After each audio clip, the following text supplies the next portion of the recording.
La présidente du groupe de travail Femmes, Jeunes, Paix et Sécurité en Afrique de l'Ouest, GTF-JPSAOS, Diallo Geneviève a exhorté la communauté économique des États indépendants de l'Afrique de l'Ouest à continuer de promouvoir le dialogue avec les autorités maliennes afin de trouver une solution pour sortir ce pays de la crise.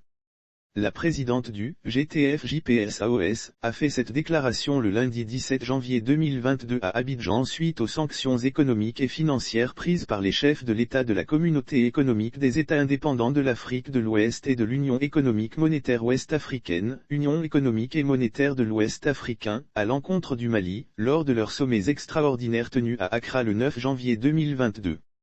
Mettre en avant l'intérêt du peuple malien selon la présidente du groupe de travail, ce dialogue entamé par les deux parties épargnera au peuple malien les souffrances et les conséquences dramatiques qui pourraient découler de ces sanctions.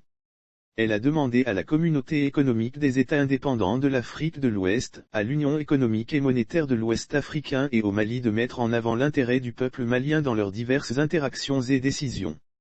Aussi, les a-t-elle priés d'adopter en collaboration avec leurs partenaires, des stratégies et mesures d'ordre humanitaire à l'endroit des populations qui sont les premières victimes. Initier des discussions dont les conclusions et recommandations pourraient servir à mieux accompagner ce pays. Son groupe de travail comprenant 17 pays d'Afrique recommande également que le Conseil des sages de la communauté économique des États indépendants de l'Afrique de l'Ouest soit mandaté par les chefs de l'État pour se pencher sérieusement sur la question du Mali en initiant des discussions dont les conclusions et recommandations pourraient servir à mieux accompagner le pays.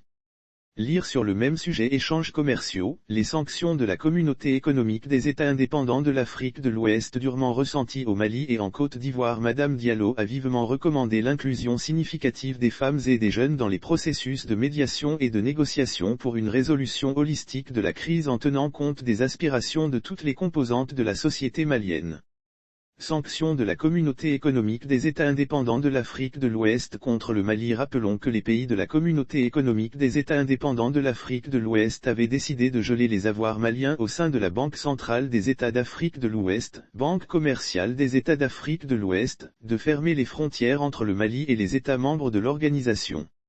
Mais aussi de suspendre les transactions avec Bamako, à l'exception des produits médicaux et des produits de première nécessité. L'organisation sous-régionale avait également décidé de retirer les ambassadeurs de tous les pays membres du Mali ainsi que d'autres sanctions concernant l'aide financière. Entérinant les décisions prises par l'Union économique et monétaire de l'Ouest africain, ces sanctions étaient une réponse au retard pris dans la tenue des élections après une transition de 18 mois. Décision que le gouvernement malien a aussitôt dénoncée. Lire sur le même sujet. Face aux sanctions de la communauté économique des États indépendants de l'Afrique de l'Ouest, le Parti pour l'intégration africaine exprime sa solidarité au peuple malien et fait des propositions. Le GTF-JPSAOS est une plateforme multi-acteurs dont la mission principale est d'œuvrer pour veiller, suivre et évaluer la mise en œuvre effective des résolutions du Conseil de sécurité des Nations Unies relatives aux femmes, aux jeunes, à la paix et à la sécurité.